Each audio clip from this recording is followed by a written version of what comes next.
it is clear that Donald Trump is always after education. He's always after the educated. He's always after the scientists, because the reality is, with somebody with such a deprived intellect, if you will, they all become a threat to him. That's why he's with the movement that burns books. That's why he is with the movement that attacks universities and think that people that are smart are just too smart for their britches. Or that is why well, I tell you what, do you remember, I always find this kind of funny, but do you guys remember this? What Donald Trump said about liking the uneducated. Check this out. Poorly educated. I love the poorly educated.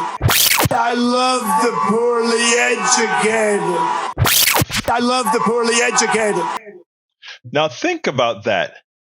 Think about that. That was not some off-putting thing that he said when he actually said how much he loved the poorly educated, because the only way you can be a crook and not pay the price for it, the only way you can pass a big bill that attacks Medicaid, Medicare, SNAP, and all the programs that the middle class and the working class needs, and them not come after you, is if you ensure they're not only poorly educated, but they are indoctrinated by you.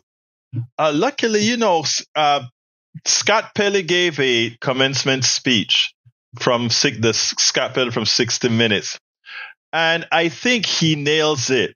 He actually nailed it. And Chris Hayes did a piece on it, and I want to cut out a little segment of that piece and let you hear it, because I think it was a very well done piece on what Donald Trump wants to do, not just with education, but if you notice, he's doing the same thing with RFK, passing policies that really harm people. Again, there are reasons behind it. Check this out, and then we'll take it on the other side. We're also seeing this escalation day by day of Trump's attacks on us, news media. Probably best exemplified by the president's $20 billion lawsuit against CBS News over an interview 60 Minutes held with then-candidate Kamala Harris. First Amendment experts call the lawsuit meritless, but Paramount, which owns CBS, is already in settlement negotiation. In response, President and CEO of CBS News, Wendy McMahon, resigned, as did the executive producer of 60 Minutes, Bill Owens. Earlier this month, journalist Scott Pelley, who has been at 60 Minutes for more than 2 decades, delivered this warning at a recent commencement address for graduating students at Wake Forest University in North Carolina. Why attack universities? Why attack journalism? Because ignorance works for power. First, make the truth seekers live in fear. Sue the journalists and their companies for nothing. Then send masked agents to abduct a college student who wrote an editorial in her college paper defending Palestinian rights, and send her to a prison in Louisiana charged with nothing. Then move to destroy the law firms that stand up for the rights of others. With that done, power can rewrite history. As you can see there, Pelley, to his great credit, is not cowed. And it's true that many aren't. Not every outlet is capitulating to Trump. In fact, today, National Public Radio announced it is suing Trump over his attempts to essentially annihilate the organization, gut funding for the independent outlet through an executive order. And we're seeing this type of resistance everywhere, and sometimes in sort of unexpected areas. Federal Reserve Chair Jerome Powell, I think he's a pretty conservative guy, as far as I can know. He's a guy who was initially elevated to the job of Federal Reserve Chair by a guy named Donald Trump in his first term, is fighting the president's pressure campaign to remove him from his position, calling on the next generation to preserve our democratic institutions, again, in another weekend commencement speech at Princeton University.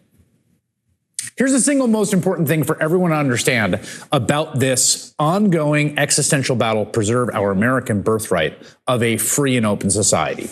All these institutions and the people that power them and the vast sources of independent knowledge production and authority contained within them that form what is the kind of civil society of America, altogether are more powerful than this one petty, addled man. And Donald Trump knows it, and that's why he wants to end them.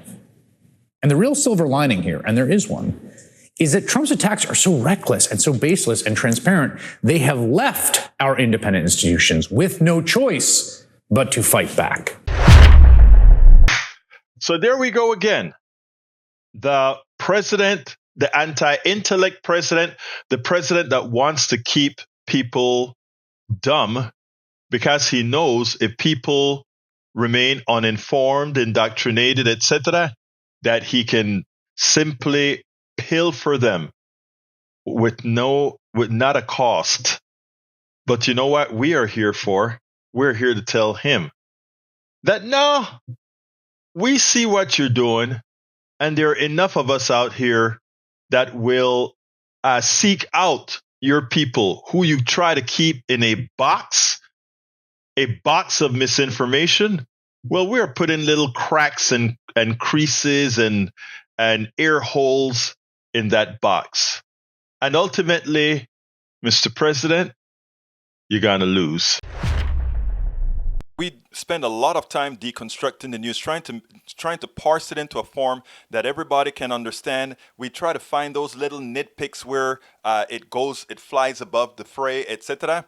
If you really like these videos that we do, I want to ask a big favor. Please go ahead. Number 1, subscribe to our channel. And number 2, please join if you can. Thank you so kindly for watching. Keep watching. Please remember to share. We must populate the entire internet with our progressive message, a message that we know is what most Americans say that they want. So help us, please join.